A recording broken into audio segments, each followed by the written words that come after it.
All right, guys, we're going to start part 2 of chapter 10, and we are going to be covering arousal and other secondary drivers. So, arousal, now what we mean by that is not the sexual sense of arousal, but arousal as in like how alert, how awake, and how intense is like your energy level. So arousal theory assumes that people will have like a preferred level of arousal, and sometimes they like to be a little bit higher, sometimes they like to be a little bit lower, but they have a comfortable spot where they tend to kind of gravitate towards. So throughout the day, your arousal level does change though. If you're really tired, you have a low arousal. If you're too energetic, you have a high arousal. And we will seek out ways to raise or lower our arousal levels.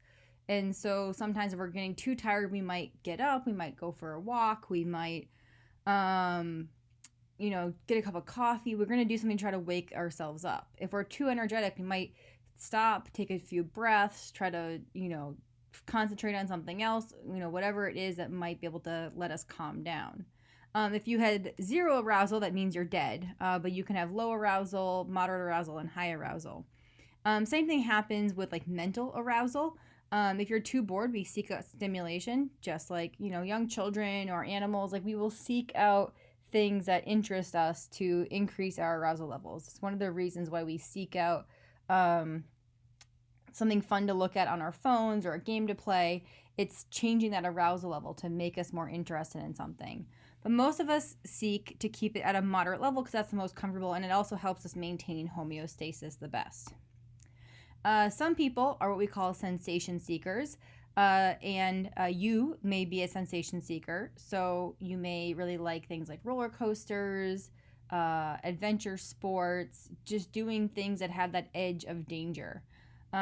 People who are arousal seekers, they tend to be bold, independent, and they value change. But they're also more likely to engage in high-risk behaviors, such as trying out drugs or having risky sexual encounters.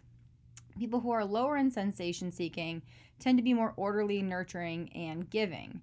I have a video on the YouTube playlist here for you guys to check out about sensation seeking. So motivation and arousal play hand in hand with each other. So this is the Yerkes-Dodson curve in this diagram here. We start here on the lower left. We see deep sleep as a very low level of arousal. And then as different things can happen throughout your day, so say you're sitting in class and you're, interested, you have positive emotion, you're moderately alert, you kind of hopefully go up this scale. If you're really bored, you might be kind of down here. If you're really interested and like, man, things are just grooving with you in the class, that's your optimal level of arousal. But if you are stressed out and you're having anxiety, so maybe, Clevenger tells you to clear your desks and you start getting stressed out because a test or a quiz is coming, you might be higher on this end. And then your performance actually suffers as a result. You want to be at this optimal level because that's where we see the best efficiency of your performance. So this is like maybe you're in class and you're participating, you're really getting it, or you're taking a test and like everything, you're feeling really confident. That's where you might have that optimal level of performance. Now this is just a funny comic that I like from PhD Comics. I think you should check it out. But your arousal level also relates sometimes to your productivity. And so I'm sure for a lot of you guys, you're probably finding out that around 2 a.m. might be your peak time of arousal. So test anxiety is, again, when your arousal levels get too high and you begin to worry, and that impairs your ability to perform well on that test. There are different ways to help cope with this. Preparation, of course, the big one. So if you work hard and you can over-prepare for the exam, make sure you really know everything really well. It's going to set you up for better performance.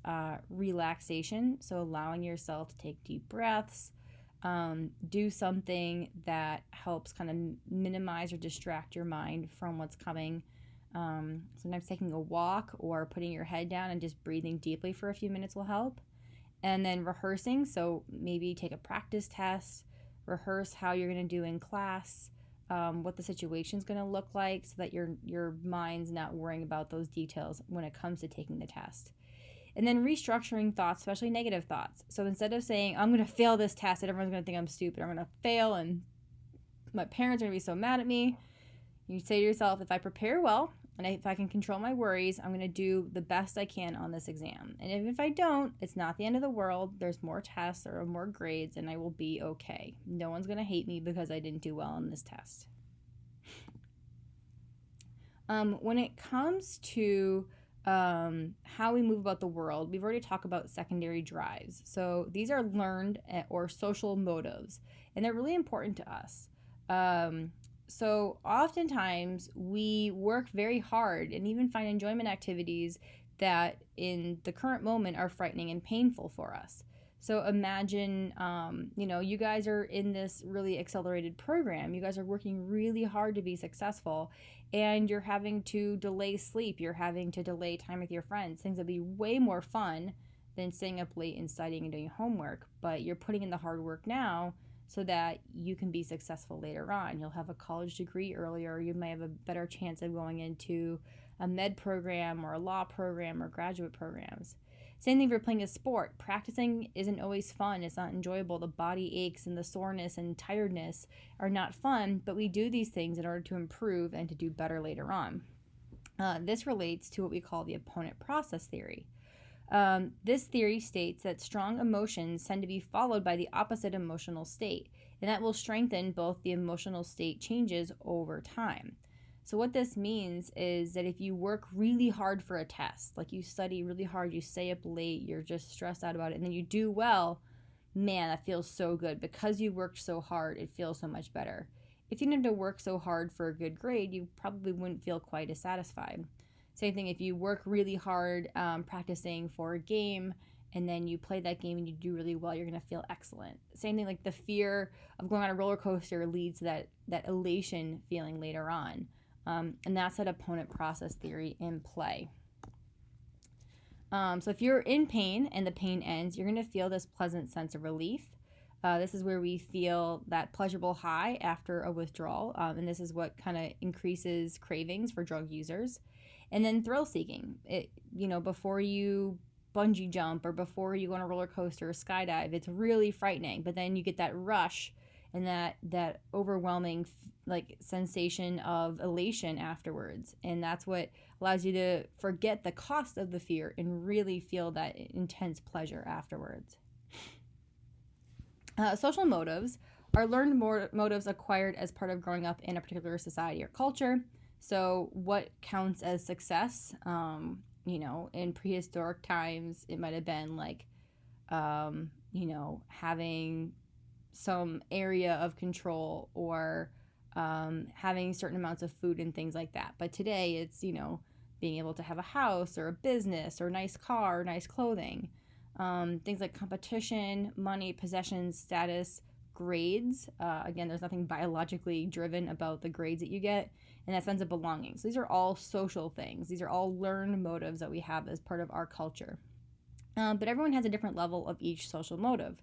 For some people, getting an A is the most important thing. And for other people, it doesn't really bother them too much. They'd rather, feel a sense of competition where they beat a competitor. And that's what really makes them feel good. So for some people, getting a good grade is not the best or that doesn't feel that good unless they were the best in the class, in the competition level.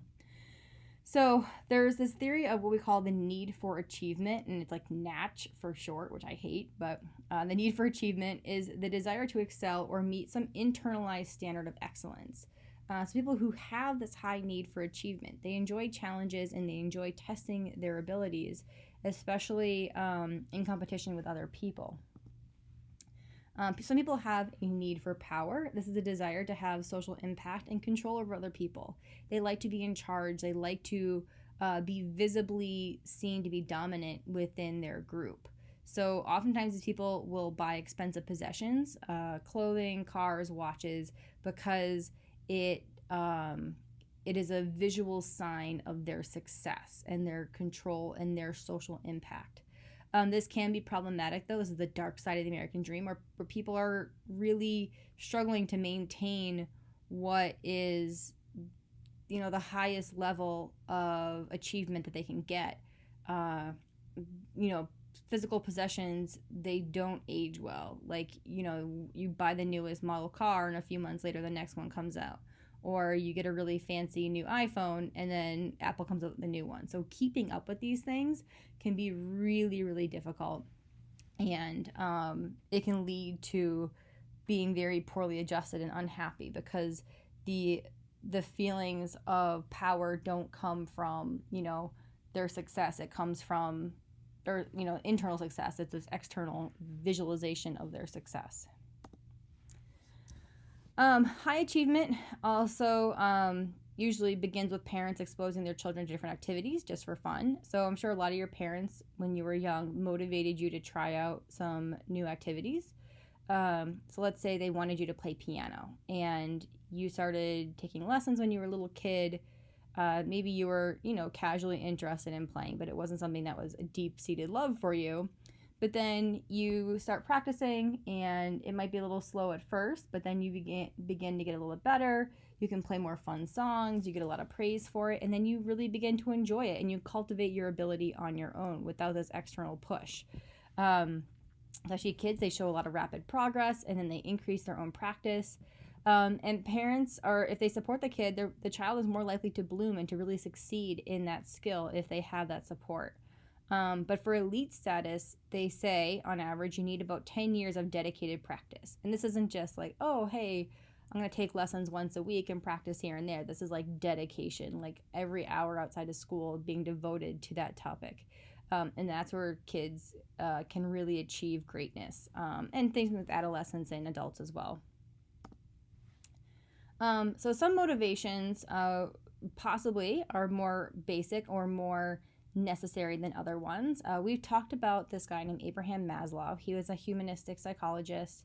We talked about him back in chapter 1. He came up with this hierarchy of human needs, as he called it. He based the strength of these on what he believed was their strength and potency. So what he believed was we had these basic needs first, so the first 4 levels of his hierarchy. And you'll see this in the next image. They're lower and they're wider. They're more potent than the higher level needs. And then on top of that, we have growth needs. These are higher level needs associated with self-actualization and like your view of your position within society. So this is probably what you remember from chapter 1. On the bottom of this pyramid, the first 4 steps are these basic needs. We have your physiological needs, so you need to meet your nutritional needs. You have to have water, those basic just like physiological things that you need to survive. You need food and water. Then on top of that, we have safety needs, the need to feel secure, safe, and out of danger. And then the idea behind this is that, you will risk your safety in order to gain access to food and to water to meet that more basic need. Above safety needs, we have belongingness and love needs. So we have a need to affiliate with others, to feel accepted and to feel like you belong. So this can be family, friends, or even a pet. Everyone has like this basic need to have a connection with another person or another animal. Above that, we have esteem needs. We need to achieve, be competent, and gain approval and recognition in some area. Everyone kind of has something that they are good at. And then above this, we have what he again called our growth needs, and that is cognitive needs to know things, to understand, to explore. Aesthetic needs, we love to have things that are symmetrical, that are beautiful, orderly. Think of artwork and interior design and things like that.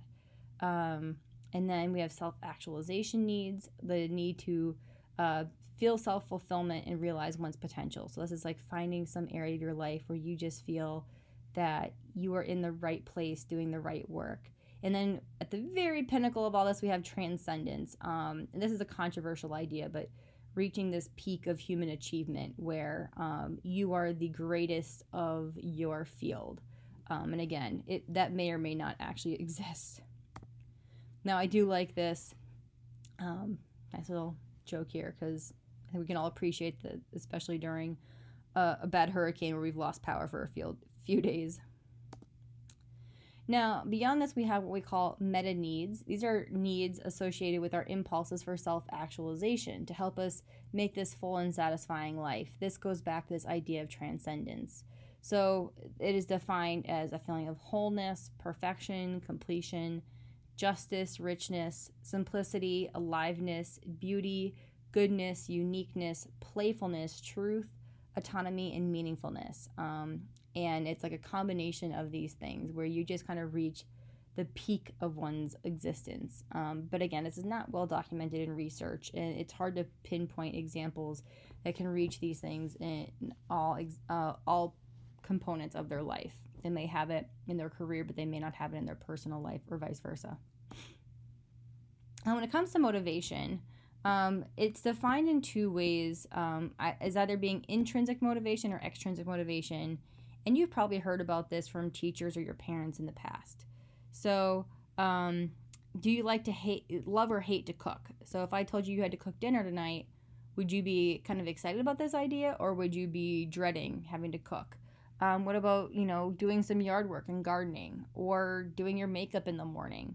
Some people really love to do these things, and some people really hate to do these things. Some people are kind of just apathetic, somewhere in the middle. So for some people, an activity could be work. Another person, it could be play for someone else. So if I asked you to read a book, I asked you to pick a novel and read it, would that be something that you would be enjoying, or would you be dreading having to do that kind of thing? And this goes to what we call the self-determination theory. If you freely choose to do something for enjoyment or to improve your ability, then the motivation is what we consider to be intrinsic, meaning that it's internal. Intrinsic means inside, extrinsic means coming from the outside. So intrinsic motivation is motivation that comes from within rather than an external reward. This motivation is based off of personal enjoyment of a task or activity. So again, if you were reading a book on your own for enjoyment, for just your own pleasure and entertainment, then this would be intrinsic motivation. But if you're reading a book because you have to, because it was assigned in your English class or in your history class, that would be an extrinsic motivation. So this is motivation based off of obvious external rewards, an obligation, or similar factor, like for a grade. For some, think of like adults trying to call their mom. Do you do it because you want to, or because you feel like you're obligated to call and talk to your mom? That intrinsic versus extrinsic motivation factor. I don't like this slide. I'm going to skip it. So when we look at kids, there's been really interesting research on how you can change motivation to be more intrinsic or more extrinsic.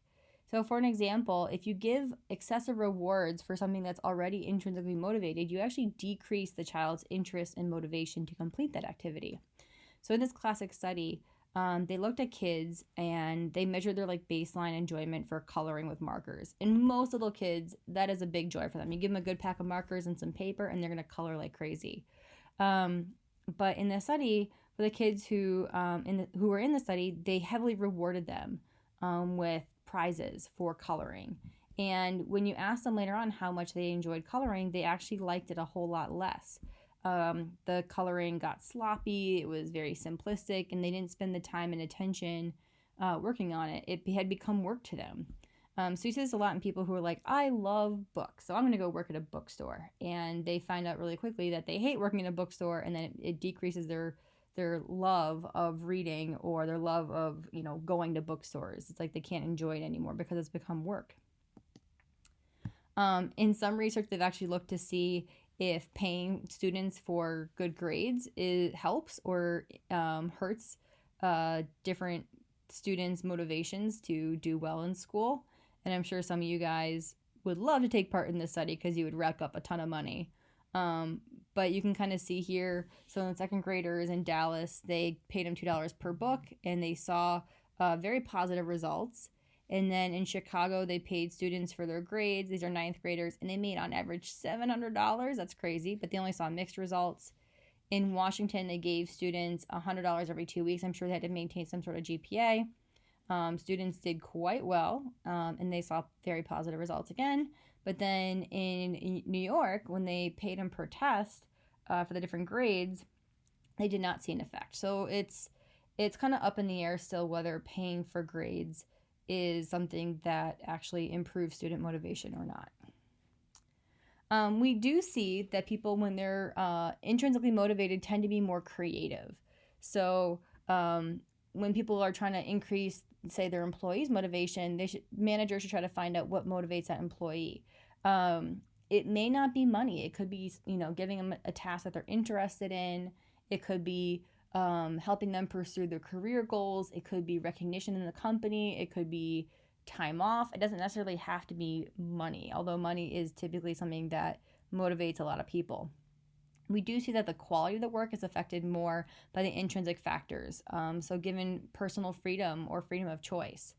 In another study, they asked people to do some, just basic data entry, kind of, menial work that just, takes a lot of time and a lot of attention to detail.